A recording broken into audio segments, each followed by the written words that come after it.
pada Pak Stefanus Wijaya. Hari ini akan menjadi saluran berkat bagi kita semua. Baiklah, seperti biasanya sebelum kita mulaikan kepada kita berdoa dalam hati dan kita suci untuk mengangkat pikiran kita masing-masing. Kita mulai.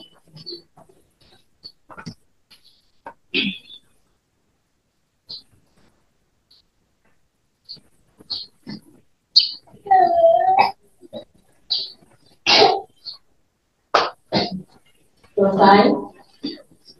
Baiklah, kita nyanyi satu lagu yang akan dipimpin oleh Pendeta Umar. Kami persilakan Pendeta Umar.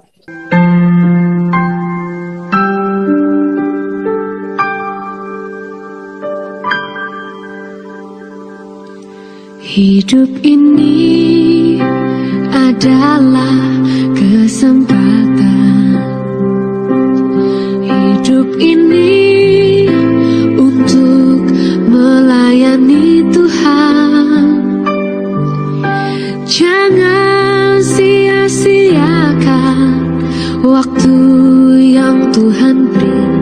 Hidup ini hanya sementara.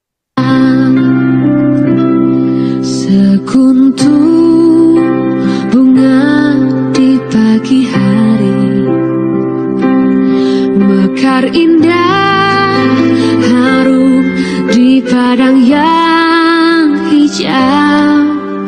Demikian Tuhan mendandani rumput gugur bunga bila panas terik. Oh Tuhan, pakailah hidupku selagi aku masih kuat. Bila saatnya nanti ku tak berdaya lagi, hidup ini sudah jadi berkah.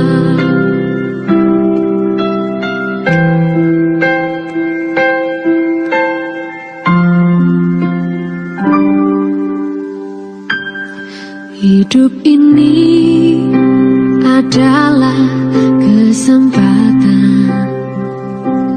Hidup ini untuk melayani Tuhan. Jangan sia-siakan waktu yang Tuhan beri. Hidup ini hanya sementara. Oh Tuhan, pakailah hidupku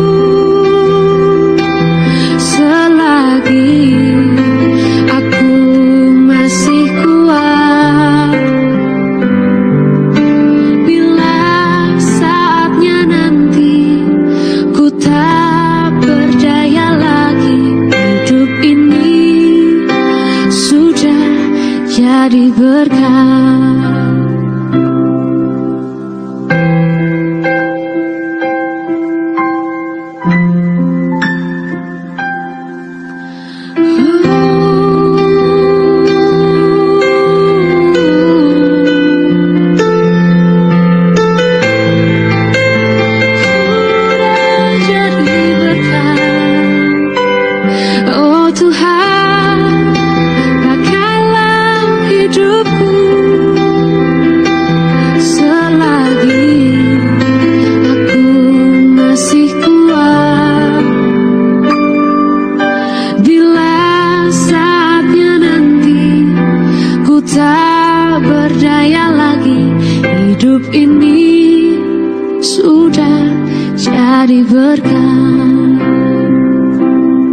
Hidup ini sudah jadi berkah.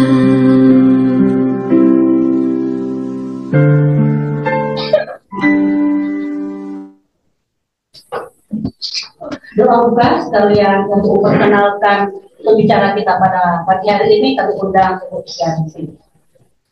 Mari kita sama-sama tunduk kepala dan berdoa. Bapa kami yang bertata dalam kerajaan surga, kami bersyukur berterima kasih kepada-Mu Tuhan. Pada saat ini kami telah dikumpulkan bersama-sama melalui Zoom ini, kami merasakan betapa besarnya kasih setia Tuhan. Sehingga Tuhan telah menuntun kami sepanjang minggu yang telah lalu, dari hari Kamis yang lalu hingga pada hari Kamis ini, kami boleh berkumpul bersama-sama untuk memuji muliakan nama Tuhan dan belajar daripada-Mu. Roh-Mu yang kudus menuntun kami semua agar kami boleh belajar daripada-Mu, ya Tuhan. Memberkati Pak Stefanus yang akan membawa firman, memberkati perangkat kami, memberkati kami semua, agar firman ini tidak lalu dengan sia-sia, melainkan boleh menjadi berkat bagi kehidupan kami, mempersiapkan kami untuk kedatangan Tuhan yang kedua kali, tidak lama lagi. Tuhan, biarlah Engkau mau mendengar dan menjawab doa kami ini. Kami minta semua ini dalam nama Tuhan Yesus, Juru Selamat kami. Amin. Oke, ibu-ibu, bapak-bapak yang ada di Tondano, kita sangat terberkati hari ini. Setelah sekian lama, saya menunggu Bapak Stefanus untuk bisa berbicara di grup kita. Akhirnya tibalah waktunya. Bapak Stefanus sudah memiliki waktu untuk kita. Untuk itu kita sangat bersyukur, berterima kasih Pak Stefanus.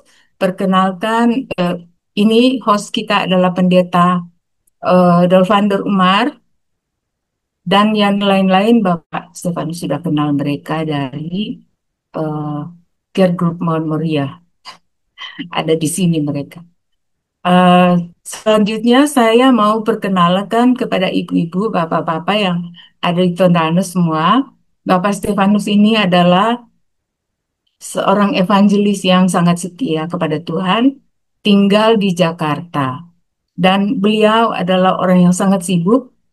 Itulah sebabnya saya sangat harus menunggu sekian lama untuk Bapak Stefanus ini memiliki waktu untuk grup kita, berbicara di grup kita. Jadi hari ini saya mau perkenalkan Bapak Stefanus memiliki seorang istri yang sangat baik. Saya kenal betul istrinya dan memiliki 2 orang anak, laki-laki dua-duanya. Apa namanya Pak Stefanus? Andrew dan William dan Edward. William dan Edward. Dan memiliki cucu 4 ya, Pak Stefanus? 4. Semuanya laki-laki, Pak ya. Sudah sangat diberkati dan Bapak Stefanus ini sangat senang sekali dengan hadirnya cucu-cucu, penghibur hati. Jadi kita sangat bersyukur pada Tuhan. Hari ini beliau akan berbicara dengan kita, puji Tuhan, biarlah hanya nama Tuhan akan dipuji dan dimuliakan. Terima kasih Pak Stefanus sudah hadir. Terima kasih kita semua sudah hadir juga. Oke Bu Eli, silakan. Saat ini kita masuk. Terima kasih atas perkenalannya. Saat ini kita masuk dalam lagu pengantar khotbah. Kami persilakan Pendeta Umar.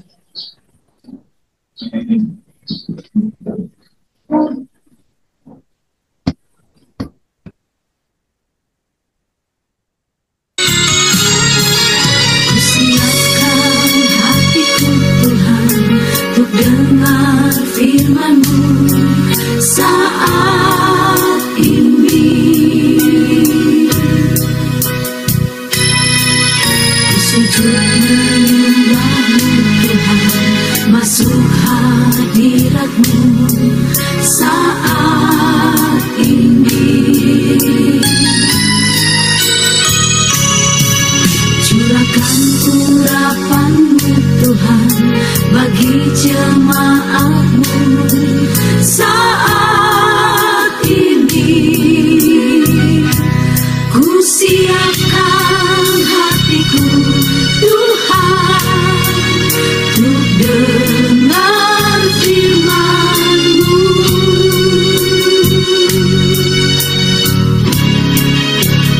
Firman-Mu Tuhan tiada berubah.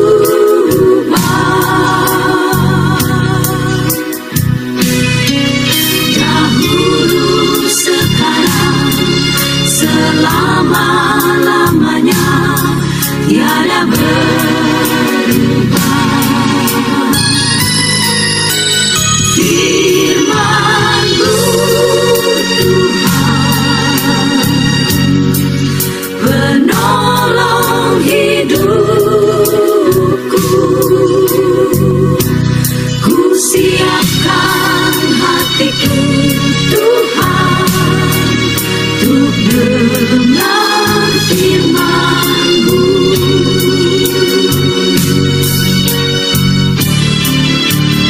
Firman-Mu Tuhan, tiada berubah.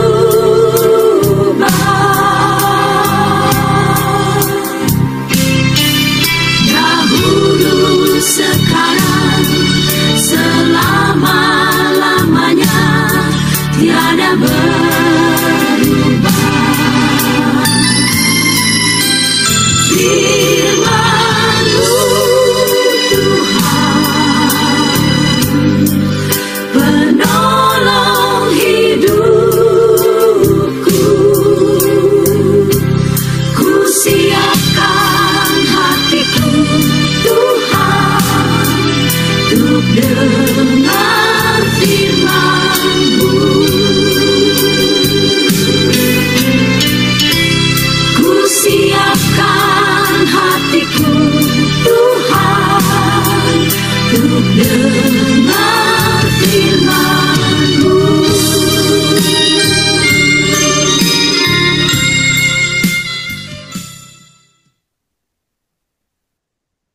Kita sama Kepada Pak Silvanus, silakan. kita sama-sama tunduk kepala dan kita berdoa. Maha besar Tuhan Allah Bapa kami yang bertata dalam kerajaan sorga. Kami bersyukur Tuhan oleh sebab kesehatan yang Tuhan berikan kepada masing-masing kami. Kami bersyukur oleh sebab nafas kehidupan yang Tuhan berikan, sehingga kami dapat berkumpul walaupun jarak berjauhan, tapi kami bisa melihat satu sama lain oleh perangkat canggih yang Tuhan telah berikan kepada manusia, hikmat yang sangat luar biasa, sehingga walaupun jarak kami berjauhan, kami bisa melihat dan bercakap-cakap dan mempelajari firman Tuhan bersama-sama. Terima kasih Tuhan, tanpa Tuhan kami tidak bisa berbuat apa-apa. Dan pada pagi hari ini kami memohon berkat khusus, agar Roh Kudus memimpin kami, mengilhami kami masing-masing, sehingga bila mana kami belajar pada pagi hari ini, kami dibimbing dan dituntun oleh Roh Kudus, sehingga kami dapat mengerti kehendak Tuhan dalam kehidupan kami hari ini. Terima kasih Yesus, Engkau sungguh baik. Oleh sebab itu, biarlah kehidupan kami, setelah kami belajar firman ini, lebih bergantung kepada Engkau semata-mata, sehingga kami nantiasa berjalan di jalan Tuhan, bukan di jalan menurut kehendak kami, tapi di jalan kudus yang telah Engkau sediakan. Sehingga bila mana Engkau datang di awan-awan, maka kami pun bisa diubahkan untuk bisa menyambut Engkau dan bersama-sama dengan Engkau untuk naik ke surga dan hidup kekal selama-lamanya. Di dalam nama Yesus kami berdoa. Amin. Saudara yang terkasih dalam Yesus Kristus, kita puji Tuhan oleh sebab ini satu kesempatan istimewa dan saya merasa satu hal yang luar biasa bersukacita. Kenapa? Kalau mengingat Tondano, maka saya teringat peristiwa kurang lebih 27 tahun lalu. Saya datang ke Tondano, itu daerah luar biasa. Daerah yang sangat saya kasihi, bukan saja orang-orangnya, tapi nuansa di Danau Tondano. Saya pernah ber-KKR di sana 27 tahun yang lalu. Saya juga pernah ke kota Imandi. Wah, kota Imandi dengan kota Tondano, ya lebih unik kota Tondano, karena kota Imandi itu banyak beras, sumber beras. Tapi kalau di Tondano, ya di sepanjang danau kalau saya jalan, wah luar biasa. Ya, Apalagi saya pergi ke Modo Inding. Wah, Modo Inding dengan Danau Tondano, saya lebih suka Danau Tondano. Ya, walaupun udaranya tidak seenak di di Modo Inding, tapi ya begitulah. Satu-satu tempat memiliki keistimewaannya. Dan saya percaya, bila mana Tuhan Yesus datang kelak, maka saudara-saudara yang berada di Danau Tondano akan diubahkan dalam sekejap dan bersama-sama dengan Yesus akan naik ke surga. Haleluya, kita tinggal selama-lamanya. Segala penderitaan akan hilang, segala sakit penyakit akan hilang, dan pergumulan hidup kita berakhir sudah karena kita akan bersama-sama dengan Yesus. Maka oleh sebab itu, topik yang akan saya bawakan pada pagi hari ini yaitu bersiap menjelang akhir segala sesuatu. Apa maksudnya bersiap? Kita harus tahu bahwa sesungguhnya kehidupan kita di dunia ini hanya sementara. Bahkan tadi lagu dikatakan hidup ini adalah kesempatan. Kesempatan apa? Selain kesempatan melayani, hidup ini adalah kesempatan kita untuk merubah tabiat kita, merubah kehidupan kita ini supaya selaras dengan kehendak Tuhan. Sebab kalau tidak selaras karakter tabiat kita dan kehidupan kita hari ini dengan kehendak Tuhan, maka tidak mungkin kita akan bisa bersama dengan Tuhan Yesus masuk dalam kerajaan sorga. Apalagi hari ini, saudaraku yang kekasih, kita hidup di akhir zaman. Bagaimana kita tahu hidup di akhir zaman? Kalau kita membaca dari buku 2 Timotius pasal 3 ayat 1-5, Alkitab mencatat bahwa sesungguhnya kita hidup di akhir zaman. Bagaimana keadaan akhir zaman? Di dalam 2 Timotius pasal 3 ayat 1-5 dikatakan, ketahuilah bahwa pada hari-hari terakhir akan datang masa yang sukar. Akan datang masa yang sulit. Akan datang hari yang betul-betul sangat tidak mengenakan bagi kita. Apa dikatakan di ayat yang berikutnya? Ayat yang kedua. Manusia akan mencintai dirinya sendiri dan menjadi hamba uang. Mungkin kita kalau hidup di Tondano, kita betul-betul tidak memikirkan siapa dia, apa kekayaannya, tapi kita selalu gotong royong. Tetapi kalau orang Tondano sudah berangkat ke Amerika, ke Jakarta, sulit kita ketemu mereka. Karena masing-masing mereka sibuk mencari uang. Nah, tetapi kita berdoa agar mereka jangan menjadi hamba uang. Jadi, jangan berkecil hati ya, kalau umpamanya di Tondano kita bisa sering bertemu, tapi kalau di kota besar kita mesti buat janji. Karena orang sedang sibuk untuk mencari uang. Apalagi dikatakan, mereka akan membual dan menyombongkan diri. Jadi kita jangan heran kalau banyak orang yang menyombongkan diri. Itu adalah keadaan akhir zaman. Lalu dikatakan, mereka akan menjadi pemfitnah. Mereka akan berontak terhadap orang tua dan tidak tahu berterima kasih dan tidak mempedulikan agama. Saudara-saudaraku yang kekasih dalam Yesus Kristus, hari-hari terakhir dunia ini, di saat Yesus akan datang segera, jangan berkecil hati. Memang ada banyak orang menjadi penfitnah. Tetapi kalau saudara dan saya difitnah, itu tandanya kegenapan nubuatan sedang terjadi.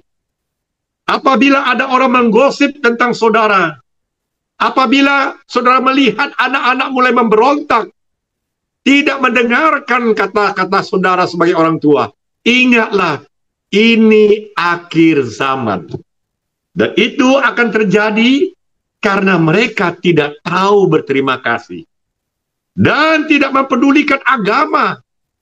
Maka oleh sebab itu, Sebagai orang tua, kita harus lebih banyak berdoa untuk anak-anak kita. Kita harus menjadi teladan bagi anak-anak kita. Sebab anak-anak sekarang, kalau kita tidak mempraktekkan apa yang kita ucapkan, maka mereka sulit untuk menerima. Maka oleh sebab itu dikatakan, mereka suka berkhianat, mereka tidak berpikir panjang, mereka berlagak tahu, lebih menuruti hawa nafsu daripada menuruti Allah. Jangan kita berkecil hati, karena inilah keadaan akhir zaman. Ada banyak orang yang tidak pikir panjang. Kehidupan di Tondano, waduh, luar biasa, saudaraku. Kalau saya datang ke Tondano satu hari dengan, mungkin ada seorang pendeta, mungkin banyak yang nggak kenal, sudah almarhum, nggak kenal, tetapi begitu saya datang ke Tondano, ke rumah dia, luar biasa. Itu cookies, satu meja full. Ada lagi minuman-minuman. Waduh, luar biasa. Inilah nuansa surgawi yang tidak ada di kota lain kecuali di Tondano. Hanya di Manado saya bisa merasakan sukacita, welcome, tanda orang menyambut tamu yang luar biasa. Bahkan kalau saya ber-KKR di Manado, di Imandi atau di Aula Mapalus di kota Manado, itu yang namanya makanan, saya rasa kalau kita makan semuanya, mungkin kita sudah masuk ICU. Dari ujung meja ke ujung meja yang panjang sekali, luar biasa. Luar biasa, inilah satu hal yang luar biasa yang saya tidak pernah lupakan untuk pergi ke kota Manado. Dan itu ada di dalam kebiasaan saudara-saudara yang ada di Tondano. Ya.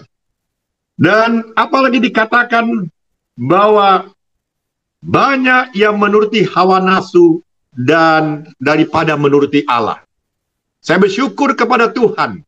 Saudara bisa hadir pada pagi hari ini. Saya lihat begitu banyak yang hadir hari ini. Ini menunjukkan saudara lebih menuruti Allah.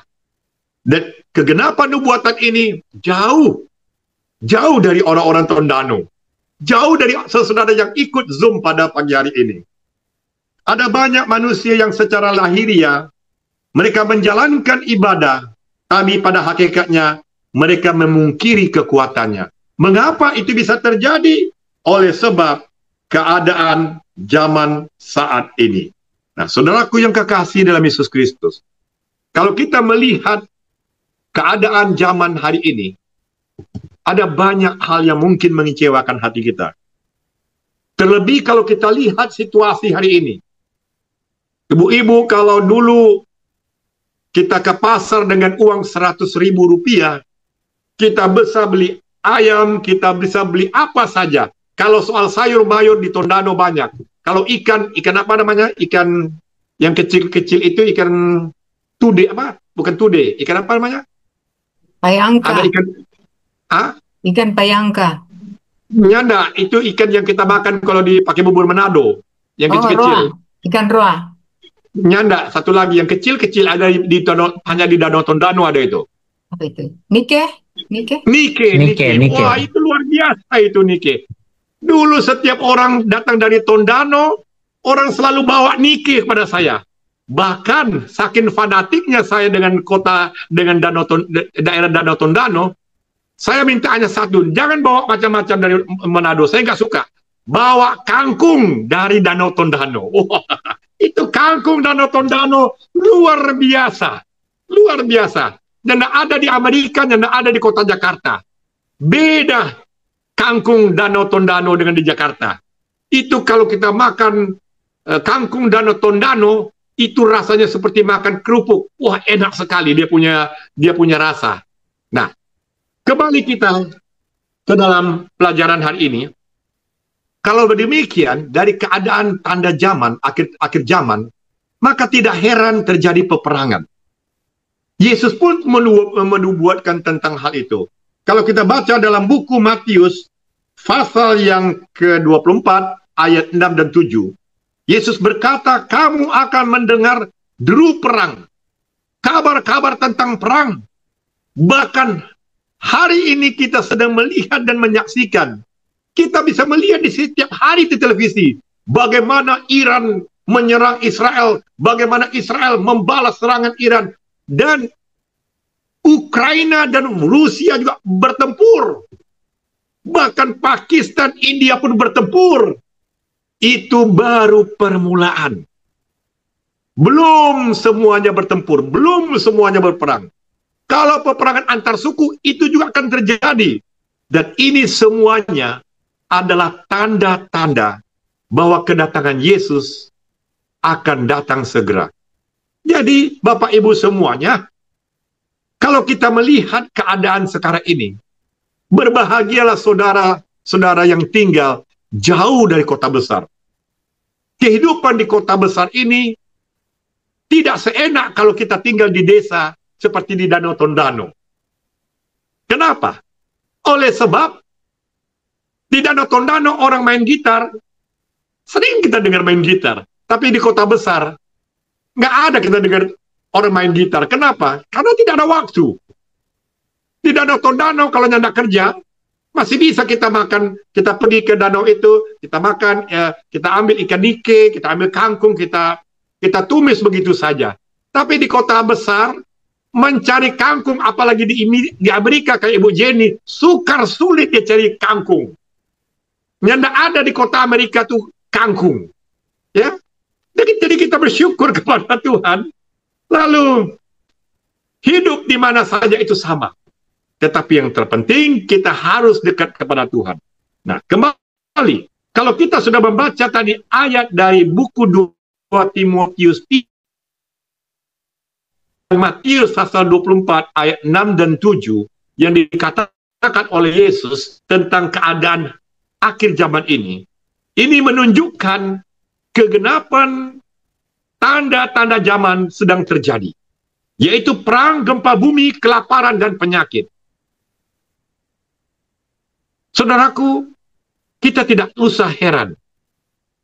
Kalau dulu terjadi gempa bumi, itu tidak serentak. Terjadi banjir, tidak serentak. Tapi hari ini, kalau datang banjir, bukan hanya terjadi seperti di Jakarta atau kota-kota besar lainnya, tetapi kota Beijing sekalipun, di kota Chengzhou, kota terbesar di China, itu juga terjadi. Di Amerika, di Singapura pun, kalau saudara pergi ke Singapura, di Orchard Road, ada banjir. Jadi inilah tanda ada kegemparan jam yang dikatakan tadi. Dan di sisi lain, ada kebangkitan moral yang didengungkan oleh setiap orang. Tapi masalahnya tidak sesuai dengan hukum Allah. Saudaraku yang kekasih, ada banyak jalan yang kita sangka lurus tetapi membawa maut. Inilah yang terjadi.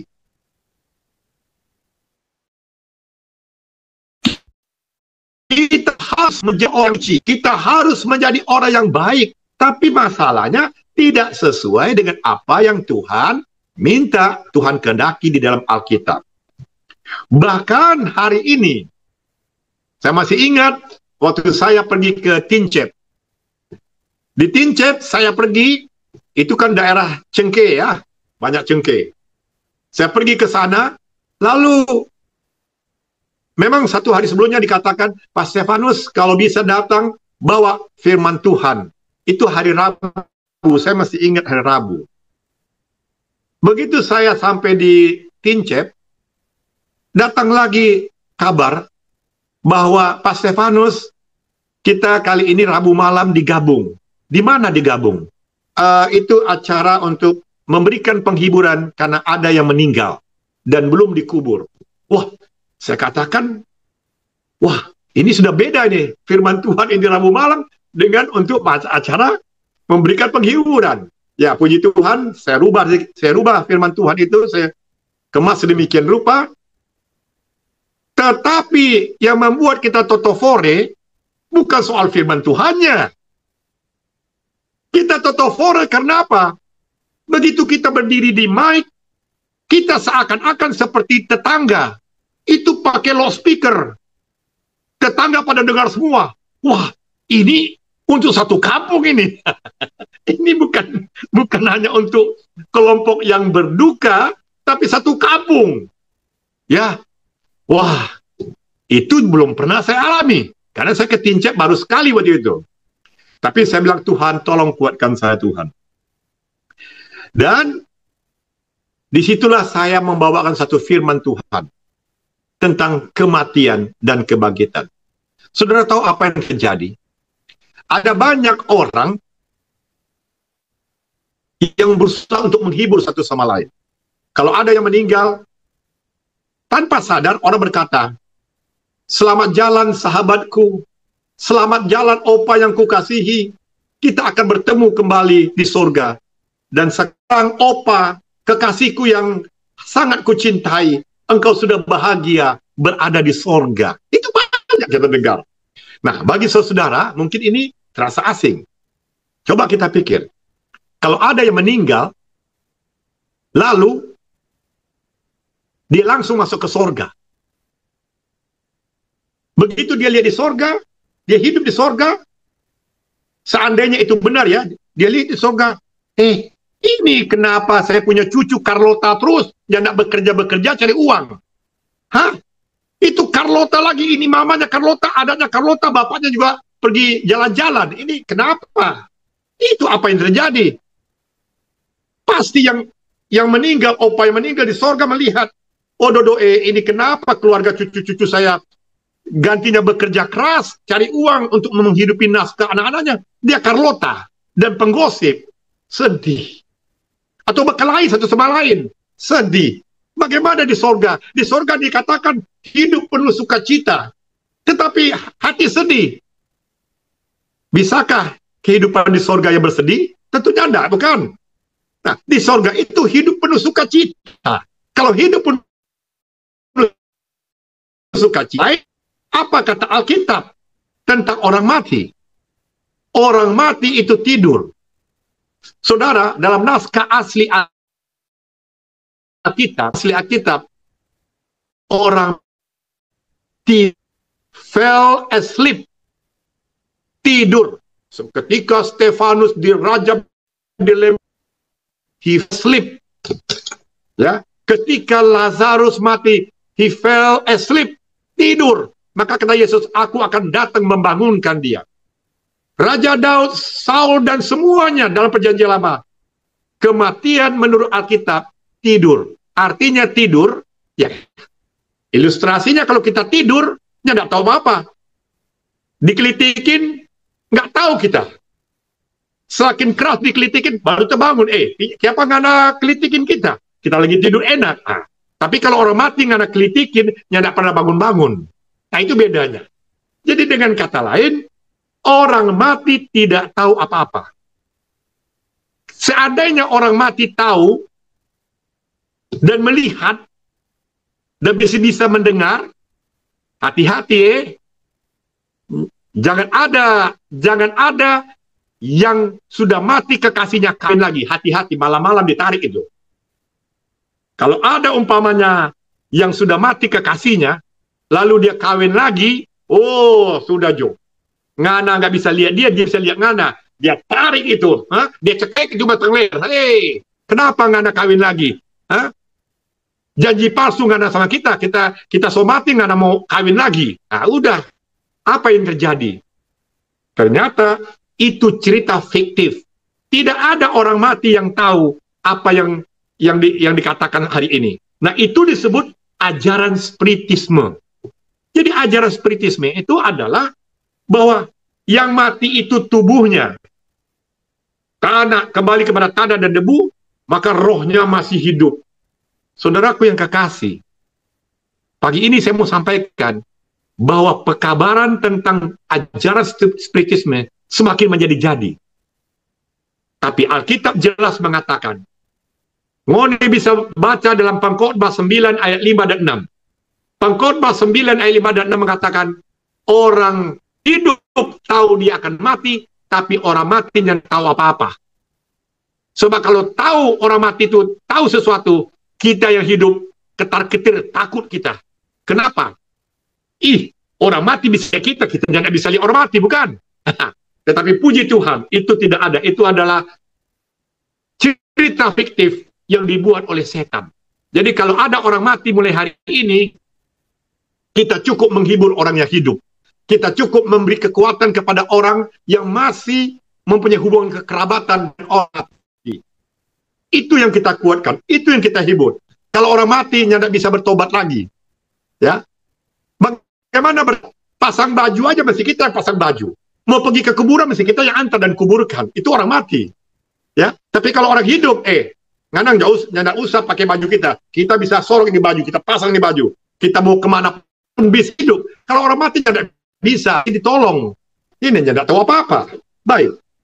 Yang berikut dari 2 ayat yang kita baca, ini menunjukkan dunia yang dimana kita hidup sedang berjalan menuju krisis akhir yang belum pernah terjadi sebelumnya. Ingat ini. Dunia sedang berjalan menuju krisis akhir yang belum pernah terjadi sebelumnya. Apa maksudnya? Kita tidak perlu heran kalau kita lihat orang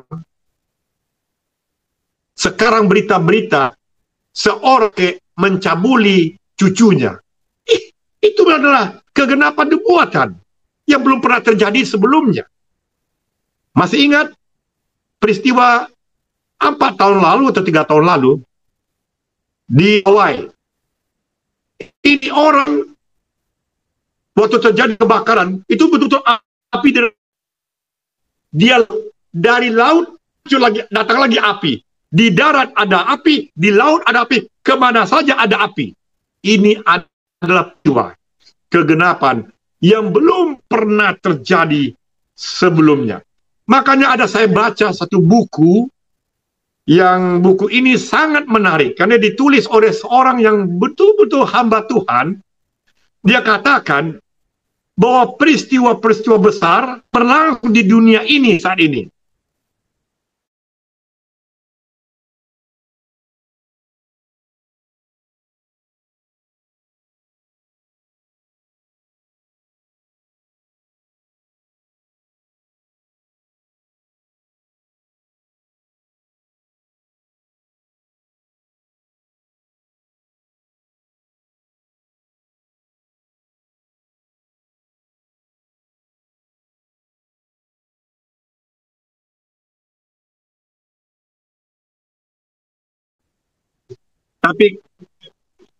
Tetapi saudaraku, itu Israel dan Iran.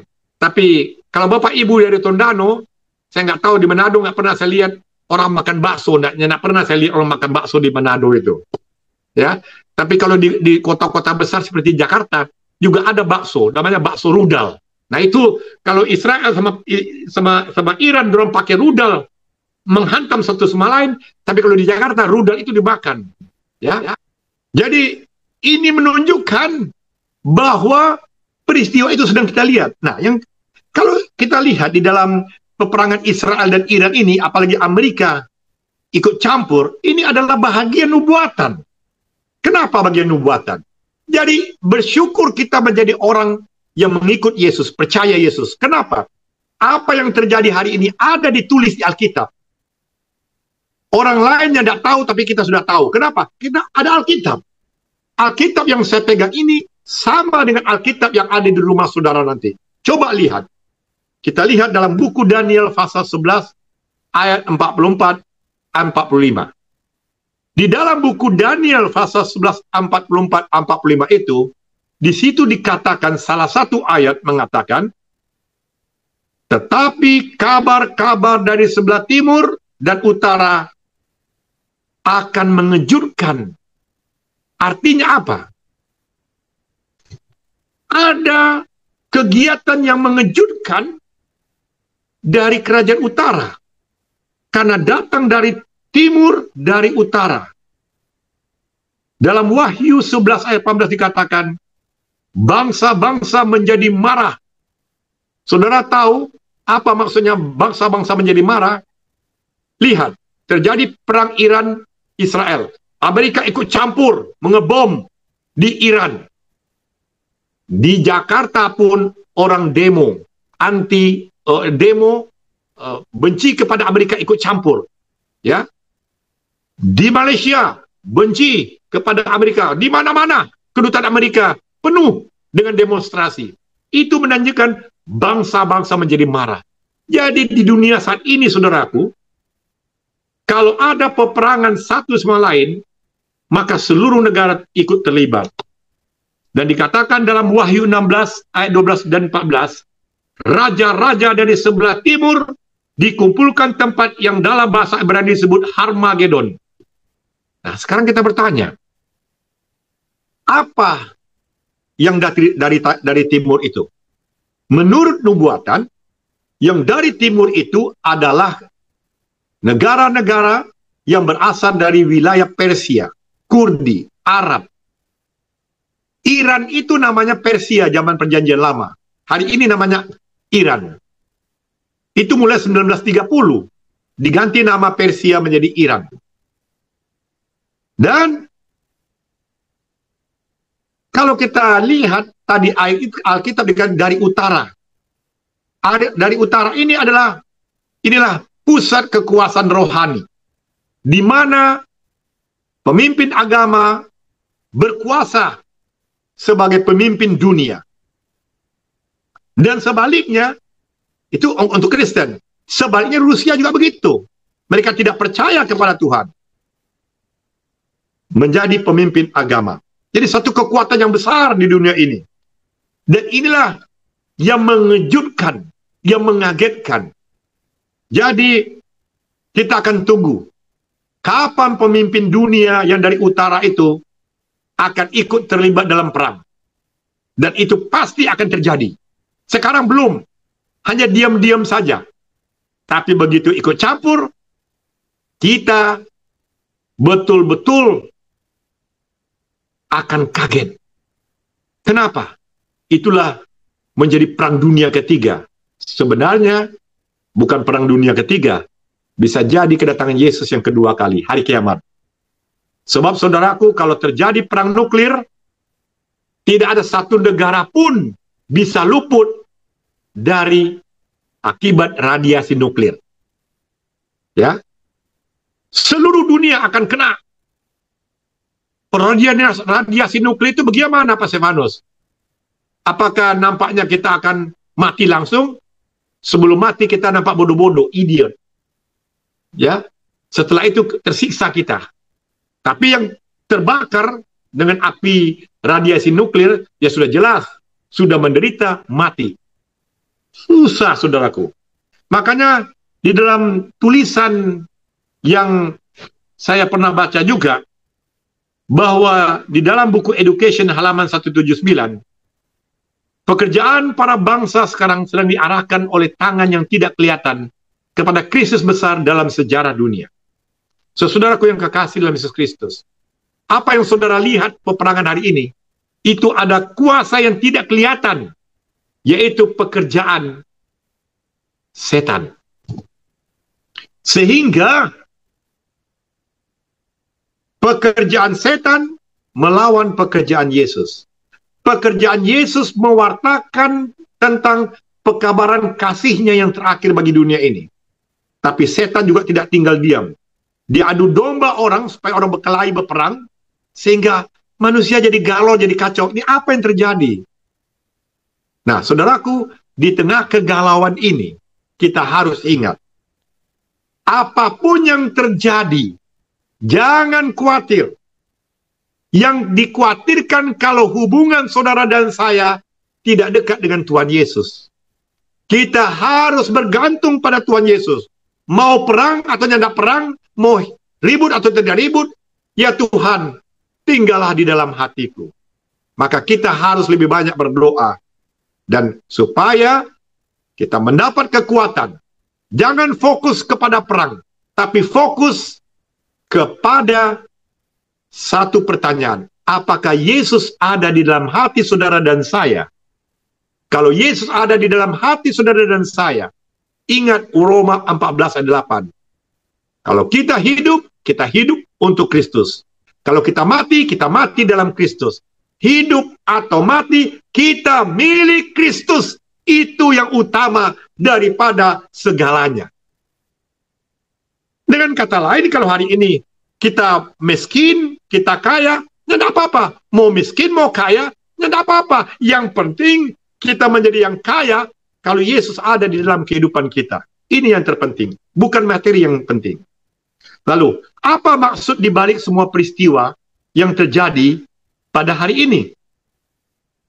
Saudara percaya atau tidak, kita sedang menuju kepada hari kegenapan nubuatan yang dikatakan dalam Wahyu pasal 13 ayat 11 dan 17. Di dalam Wahyu pasal 13 ayat 11 sampai 17, di situ diceritakan bagaimana ada binatang lain muncul dari bumi. Dan binatang ini memaksa semua orang untuk menyembah akan patung yang dibuatnya. Patung yang mana? Patung yang adalah binatang pertama yang keluar dari laut. Nah, saudara harus ambil waktu belajar Alkitab dalam Wahyu pasal 13. Kalau saudara tidak membaca, saudara tidak akan mengerti apa yang saya sampaikan. Alkitab Wahyu pasal 13 itu menceritakan ada dua binatang besar yang menyeramkan, yang menakutkan. Satu keluar dari laut, satu keluar dari bumi. Saudara lihat, kitab Wahyu tidak sama dengan kitab lain. Kitab Wahyu dan kitab Daniel yang menuliskan itu adalah mereka mendengar, mereka merasakan, mereka melihat. Mereka tulis dari apa yang mereka lihat, apa yang mereka dengar. Dan ini perkataan dari siapa? Ini perkataan dari Yesus. Apa yang dilihat adalah yang diberikan gambaran oleh Yesus. Sehingga buku Daniel, buku Wahyu, penulis kedua buku ini, Daniel dan Yohanes, waktu dia lihat, dia bukan totofore saja, langsung jatuh pingsan dia. Dia tidak mengerti apa yang terjadi, dia tidak mengerti. Pingsan dia, ketakutan dia. Rasa ketakutan yang apa dia lihat, itulah yang ditulis di buku Wahyu dan di buku Daniel. Jadi saudara dan saya, kalau baca buku Wahyu pasal 13 ayat 11-17 ini, kita melihat, kalau bisa baca ayat pertama, itu adalah binatang yang keluar dari laut. Wahyu 13 ayat 11-17, binatang yang keluar dari bumi. Baca satu pasal itu lengkap. Dan ini yang sedang terjadi hari ini. Saudara, suka tidak suka, mau tidak mau, negara kita sudah masuk kelompok yang mana? Ini kan ada dari timur, ada dari utara, ada dari selatan, ada dari barat. Ya, saudara, nanti tinggal dua saja. Hanya dua kekuatan yang terjadi. Dari utara, dari selatan. Makanya sekarang ada dua kekuatan ekonomi yang besar. G7, G7, G20, G20.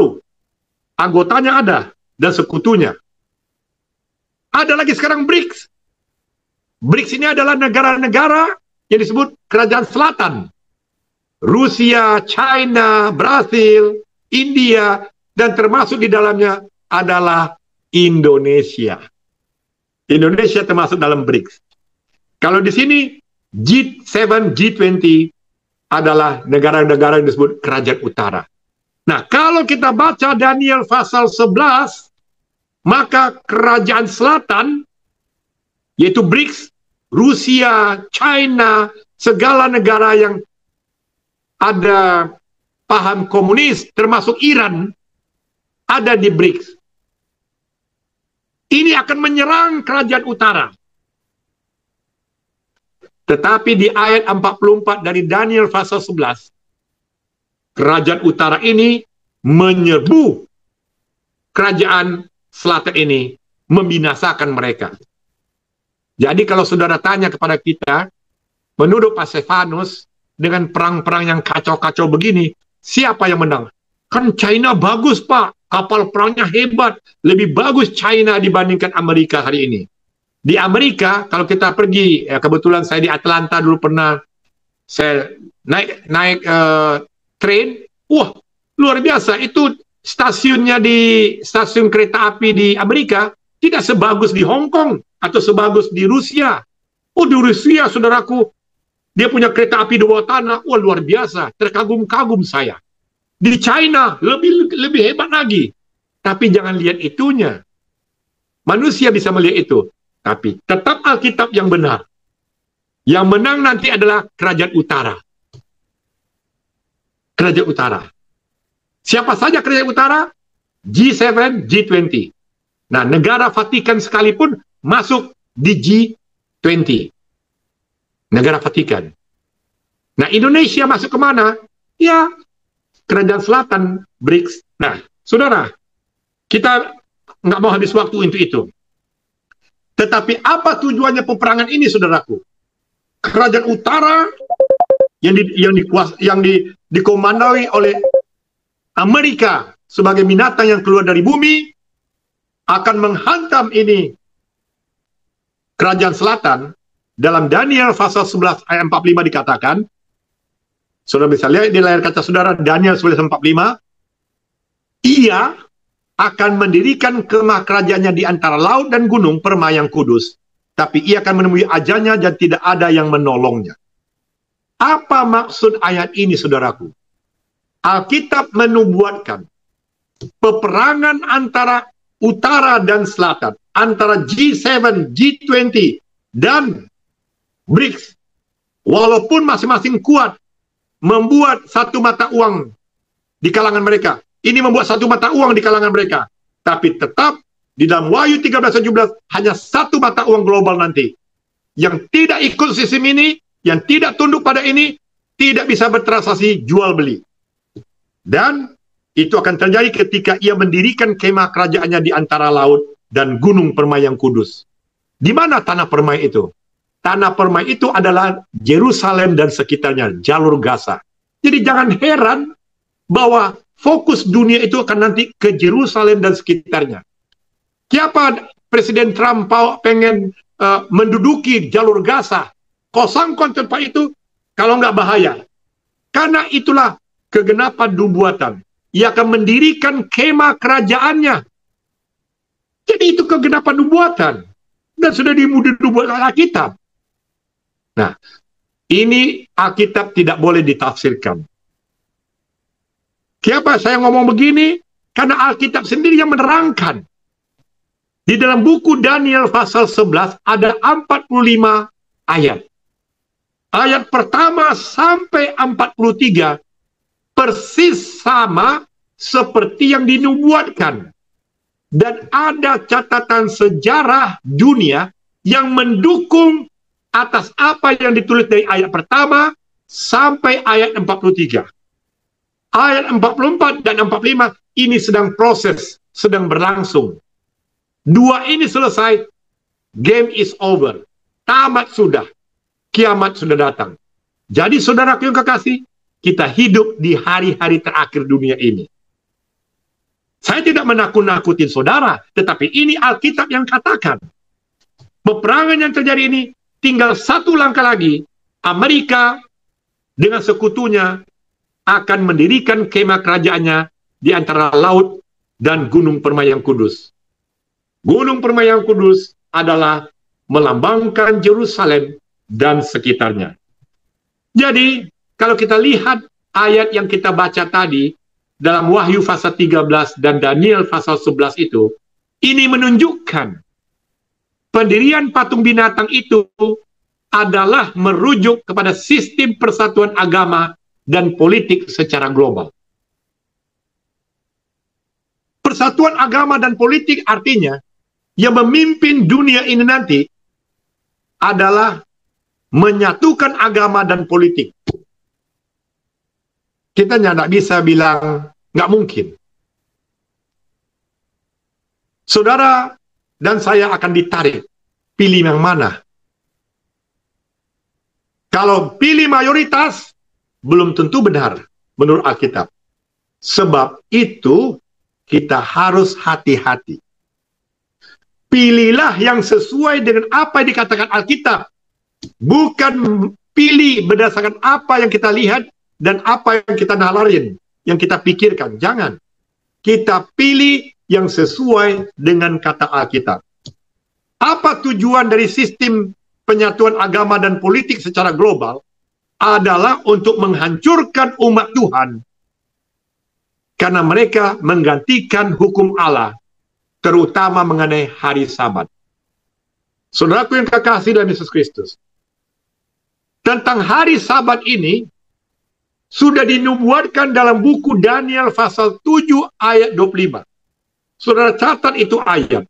Daniel 7 ayat 25, kekuasaan inilah yang mengganti hari, merubah waktu dan hari. Hari ini kita pakai kalender Gregorian. Artinya kalender yang ditetapkan oleh gereja.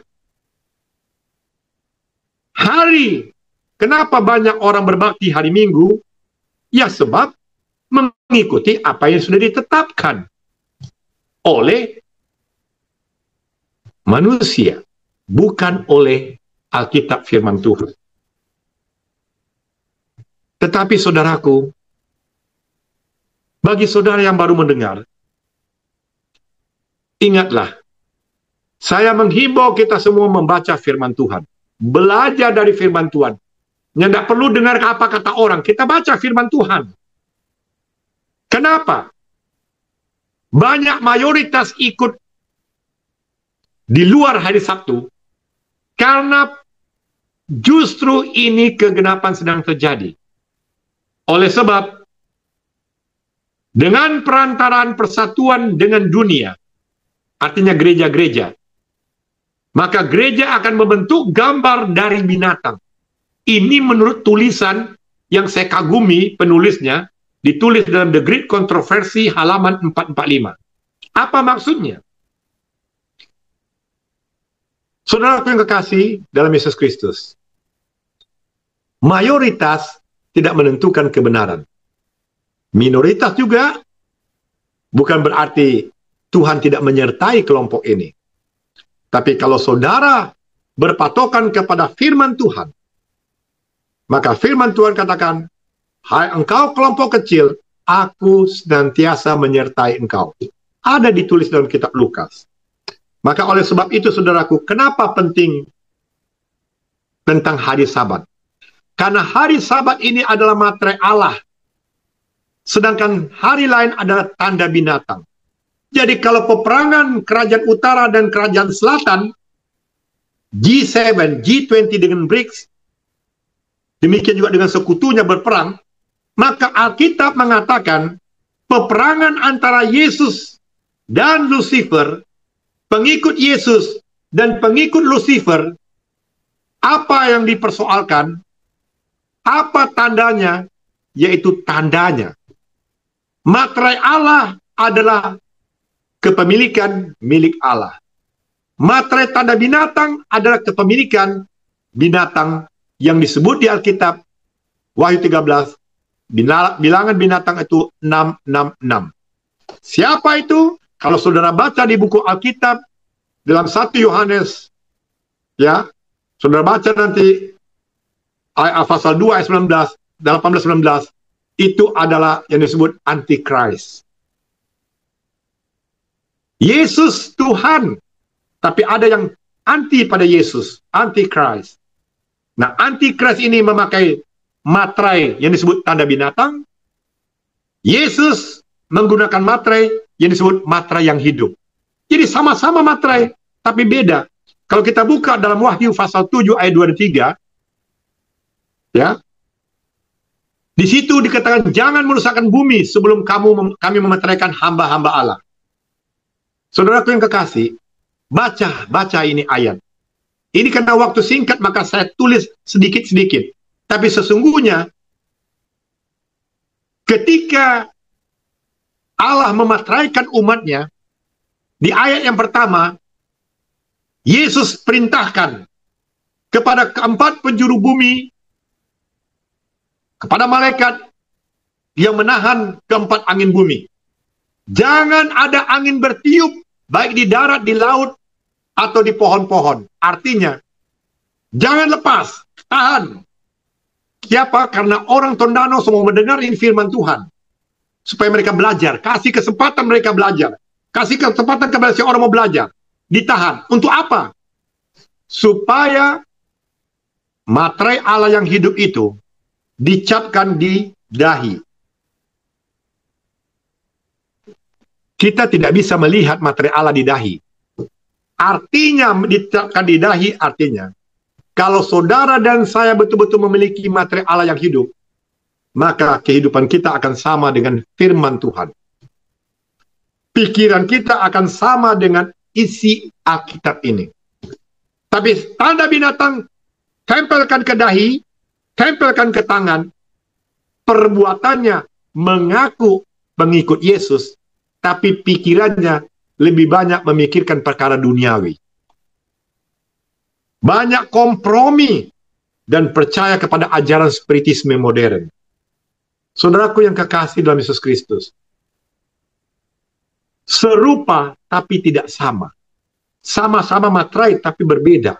Satu materai milik Allah, satu materai mengikut Lucifer. Bukan, tapi Alkitab yang mengatakan. Maka di dalam Yehezkiel pasal 20 ayat 20 dikatakan, kuduskanlah hari Sabatku, supaya apa? Supaya menjadi tanda antara aku dan kamu. Makanya hari Sabat ini materai Allah, bukti kepemilikan, dan bukti pengingat antara Allah dan saudara yang terima Yesus sebagai juru selamat pribadimu, bahwa dia akan melindungi kita. Untuk apa? Untuk kita yang akan menghadapi dalam waktu dekat.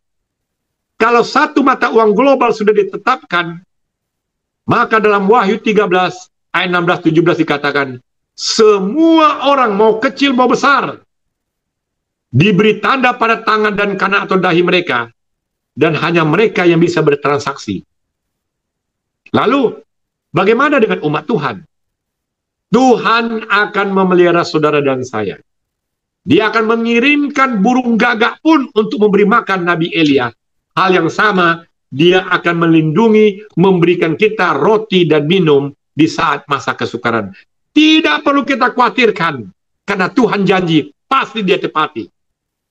Saudaraku yang kekasih, Sabat hari ke-7 merupakan materai Allah Sang Pencipta yang ditulis dalam Keluaran pasal yang ke-20. Tapi oleh sebab itu, jangan lupa, apa yang dikatakan Alkitab tidak pernah berubah. Bayangkan saudara, kalau Alkitab atau hukum Allah berubah, itulah yang dikatakan oleh Lucifer. Kenapa Lucifer marah kepada Tuhan? Karena Tuhan mengatakan anakku. Allah Bapa katakan anakku, yaitu Yesus, yang akan datang ke bumi menjelma menjadi manusia. Tetapi Lucifer katakan, siapa yang tidak perlu itu, biar saya saja. Buat apa dia datang-datang ke dunia? Lucifer lupa. Kalau saudara membaca buku Ibrani pasal 5 ayat 1, dalam buku Ibrani 5 ayat 1, Allah menetapkan yang bisa menjadi imam besar, yang bisa menjadi perantara antara Allah dan manusia, hanya manusia, bukan malaikat. Makanya Yesus yang adalah Allah, yang adalah anak Allah, dia menjelma menjadi manusia, memakai kedagingan manusia. Dia turunkan derajatnya lebih rendah daripada malaikat, supaya dia bisa menjadi imam besar, supaya bisa menjadi memperantarai antara Allah dan manusia. Makanya Yesus menjelma menjadi manusia. Dan oleh sebab itu, saudaraku yang kekasih, di dalam Markus 2 ayat 28 jelas dikatakan bahwa Tuhan hari Sabat, Tuhan Yesus adalah Tuhan hari Sabat. Itu Alkitab yang mengatakan, bukan saya. Dalam Markus pasal 2 ayat 28, Yesus adalah Tuhan hari Sabat. Kalau begitu, siapa Tuhan hari lain? Kita tidak tahu. Tapi yang pasti Alkitab katakan, Yesus adalah Tuhan hari Sabat. Saya tidak mau mengatakan hari lain adalah bukan Tuhan Yesus. Saya nggak mengatakan demikian. Tapi Alkitab mengatakan Yesus Tuhan dari Sabat. Kenapa itu penting? Kenapa itu penting? Karena Yesus tahu hari Minggu adalah hari penyembahan yang menggantikan hari yang diperintahkan oleh Allah. Dan ingat, inilah simbol ketaatan kepada kuasa dunia yang akan dipakai kelak. Jadi begini saudaraku, kalau Tuhan mengatakan hari Sabat adalah hari ketujuh yang kita harus pelihara dalam hukum keempat dari 10 hukum, sama seperti kita kalau umpamanya undang. Engoni datang ke rumah kita ya, anak kita mau kita nikahkan. Pestanya hari apa? Hari Selasa. Kenapa nggak mau atur-atur kita? Kita mau datang hari Senin. Apa bisa? Yang membuat pesta mengatakan hari Selasa. Ngoni datang hari Senin. Atau ngoni datang hari Rabu. Atau ngoni datang hari Sabtu. Bisa? Boleh saja, tapi masalahnya pestanya belum ada. Pesta itu hari Selasa. Ini contoh. Ini contoh. Demikian juga Tuhan. Waktu Tuhan selesai menciptakan langit dan bumi, di Kejadian 2 ayat 2 dan 3, maka Tuhan berhenti pada hari itu, menguduskan hari itu. Apa artinya hari itu? Menguduskan orang yang memelihara hari itu. Menyucikan. Karena kata menyucikan itu adalah hari Sabat, hari yang ketujuh, hari yang diasingkan. Karena Tuhan mengasingkan satu hari supaya dia bisa bertemu dengan kita yang percaya kepada anaknya, Yesus Kristus. Oleh sebab itu, ini adalah tanda ketaatan. Nah, ketaatan kita kepada pemeliharaan hari Sabat, gantinya hari lain, inilah kita mendapatkan materai. Saudaraku yang kekasih, materai Allah ini penting. Kenapa? Kita akan pelajari nanti. Sebab itu, Sabat ini menjadi pokok persoalan yang besar dan ujian yang menentukan. Kenapa? Karena kalau orang tidak memelihara Sabat, artinya di mata sorga kita tidak mentaati perintah Tuhan. Kalau kita tidak mentaati perintah Tuhan memelihara Sabat, maka kita tidak memiliki materai Allah yang hidup yang ditempelkan di dahi kita. Apa manfaat pelihara Sabat, saudaraku? Kita akan mengalami ketenangan dan kehadiran Allah bersama kita. Oh, Pak Stefanus, kita pun juga bisa mengalami ketenangan dan kehadiran Allah. Saudara, dicoba dirasakan dulu, baru kita rasakan perbedaannya. Saya dulu juga tidak memelihara Sabat. Tapi setelah saya memelihara Sabat, memang beda ketenangan kehadiran Tuhan yang saya rasakan dengan saya memelihara hari Sabat. Kita akan dibaharui oleh Roh Kudus. Kita akan disiapkan untuk menantikan hujan akhir yang ditulis dalam buku Zakaria pasal 10 ayat 1 dan Kisah 3 ayat 19. Kita akan rasakan itu semua. Tapi kalau kita tidak memelihara Sabat, kita nggak ada persiapan. Karena kita menyamaratakan semua hari. Tapi kalau Sabat diasingkan, kudus diasingkan, maka kita akan ada persiapan khusus. Maka oleh sebab itu Yesus katakan bahwa kedatangannya sama seperti di zaman Nabi Nuh.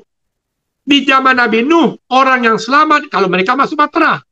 Tetapi di zaman akhir, saudaraku, yang selamat adalah mereka yang mendapatkan materai Allah yang hidup. Mendapatkan materai Allah yang hidup, mereka harus mentaati hukum Allah, khususnya hukum keempat, yaitu hari Sabat. Makanya di dalam Matius 24 ayat 37 dan 39, Yesus berkata, sebab sebagaimana pada zaman Nabi Nuh, demikian pula kelak akan kedatangan anak manusia. Saudaraku yang kekasih, pada waktu kedatangan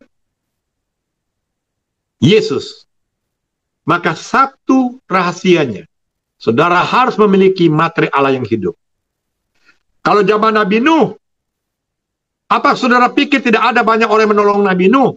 Banyak. Ikut memahat, ikut cari pohon, buat itu bahtera. Tapi di tengah jalan, banyak orang katakan, Kiapangana so jadi bodoh. Ini orang gila si Nabi Nuh di atas gunung bangun batra. Sudah do, keluar di sana. Kiapangana ikut orang gila begitu. Itu kata orang mengejek. Hari ini juga terjadi. Kenapa ngoni bisa ikut orang Advent? Itu sesat. Itu nggak ada itu. Ini yang sering kita diejek-ejek. Tapi saudara ingatlah, Yesus sendiri mengatakan, sebagaimana pada zaman Nabi Nuh, demikian yang terjadi hari ini. Saudara, Yesus hanya minta ketetapan hati kita. Mau pilih dia atau pilih yang siapa. Kalau soal hari Sabat adalah ujian. Ya, ibarat kita lagi ujian di sekolah. Ini juga. Persoalannya kalau kita terima hari Sabat ini, maka kita mendapat materi Allah yang hidup. Dan jangan lupa saudaraku, dalam Ibrani 11 ayat 7 dikatakan, karena iman, maka Nuh membuat bahtera untuk menyelamatkan keluarganya. Kalau saudara dan saya memiliki iman, percaya kepada firman Tuhan ini, hanya oleh materi Allah yang hidup kita bisa selamat. Bisa menghadapi masa kesukaran yang dahsyat. Maka oleh iman, marilah kita persiapkan diri kita menerima hari Sabat itu sebagai materi Allah yang hidup untuk menyelamatkan saudara dan keluarga kita masing-masing. Ini kata firman Tuhan. Dan ingat, dalam Wahyu pasal 7 ayat 2 dan 3 yang kita baca tadi dikatakan, waktunya tidak akan lama lagi. Tuhan katakan, jangan merusakkan dunia ini. Sampai kami memeteraikan hamba-hamba Allah, yaitu Tuhan sedang menunggu saudara dan saya. Ingat saudaraku yang kekasih, ayat ini mengatakan, Nuh dan keluarganya selamat karena mereka percaya. Nuh dan keluarganya selamat karena mereka taat. Dan akhirnya mereka dituntut oleh malaikat Tuhan masuk ke bahtera, lalu malaikat Tuhan yang menutup pintu bahtera. Pilihan ada pada saudara dan saya. Hari ini bahtera itu adalah ketaatan kita kepada Yesus. Yesus berkata dalam Yohanes 14 ayat 15, jikalau engkau mengasihi aku, maka engkau harus mengikuti mentaati hukumku. Itu kata Yesus dari mulut Yesus, kita tidak usah tafsir-tafsir. Itu Yesus berkata dalam Yohanes 14 ayat 15, jikalau engkau mengasihi aku, maka engkau akan menghidupkan hukumku. Apa hukum Kristus? Hukum Kristus adalah sama dengan hukum Allah. Kita boleh buka ini Alkitab, bolak-balik. Hukum Yesus adalah sama dengan hukum Allah Bapa.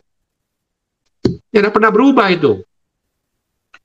Maka oleh sebab itu, jangan kita lupa. Tanpa materi Allah, manusia akan binasa di dalam murka Allah yang terakhir. Saudara percaya atau tidak, tapi itu kata firman Tuhan.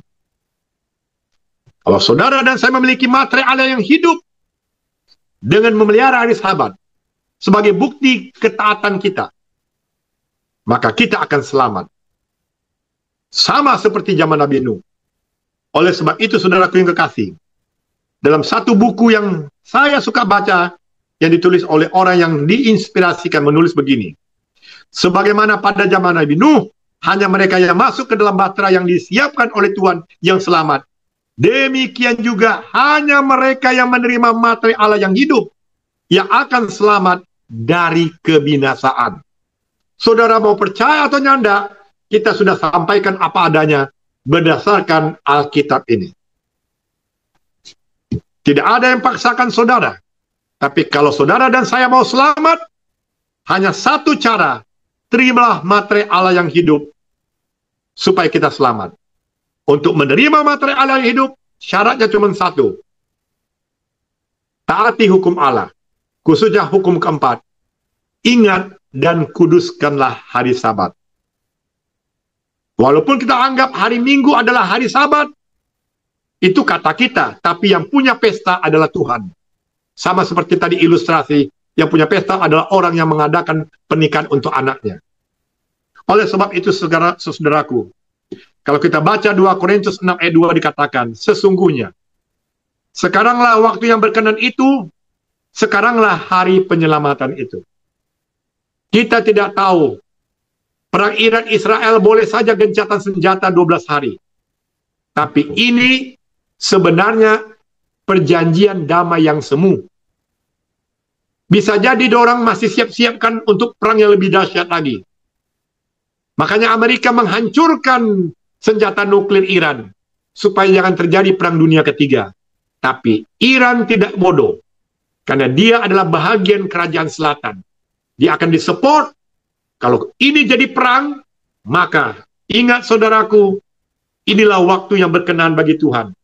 Sekarang hari keselamatan dan hari penyelamatan. Saudara pilih. Ini firman Tuhan katakan, bukan kita. Maka oleh sebab itu dalam Wahyu 14 ayat 12 dikatakan, yang terpenting di sini ialah ketekunan saudara-saudara yang tidak secara kebetulan ikut Zoom ini. Saudara dan saya adalah orang-orang kudus. Kata kudus di sini adalah, walaupun kita berdosa, tapi kita disebut orang kudus, diasingkan. Karena Tuhan tidak mengendaki satu pun binasa, tapi semuanya beroleh hidup yang kekal. Nah, apa ciri-ciri yang harus kita lakukan sebagai orang yang diasingkan Tuhan supaya kita selamat? Dikatakan dalam Wahyu 14 ayat 12, yaitu menurut perintah Allah, beriman kepada Yesus. Kalau kita menurut perintah Allah, artinya kita mengasihi Yesus. Dalam Yohanes 14 ayat 15. Kalau kita bersaksi kepada Yesus, itu tandanya kita murid sejati. Bersaksi kepada Yesus, kalau kita menghidupkan apa yang dikatakan oleh Yesus.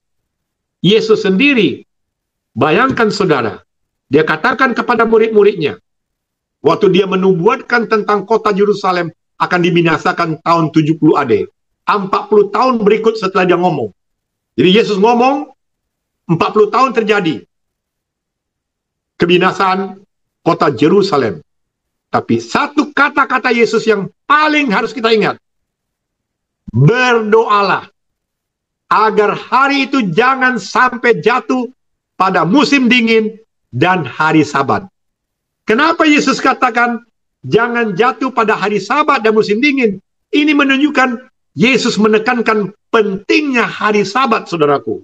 Sebab kita jangan melakukan hal yang lain. Karena hari Sabat Tuhan menyucikan, menguduskan orang-orang yang memelihara Sabat. Jadi kalau terjadi penyerbuan kota Yerusalem di hari Sabat, maka kita nggak dapatkan satu hal yang sangat berarti bagi hidup kita. Tapi puji Tuhan de facto menyatakan, ketika tadi saya sudah singgung, bangsa Israel mengejar tentara Romawi keluar kota, disitulah orang-orang Kristen yang mengingat perkataan Yesus, berdoalah, jangan sampai musim dingin dan hari Sabat mereka keluar. Karena kalau musim dingin, sulit untuk menyelamatkan diri. Kalau melanggar hari Sabat dan jatuh di hari Sabat, sulit kita bersekutu dengan Tuhan. Karena hari Sabat adalah hari kita bersekutu dengan Tuhan. Oleh sebab itu, saudaraku yang kekasih dalam Yesus Kristus, sebagai penutup ingin saya sampaikan, hari ini adalah hari yang sangat tepat untuk kita masuk ke dalam bahtera rohani, yaitu kita terima materi Allah yang hidup.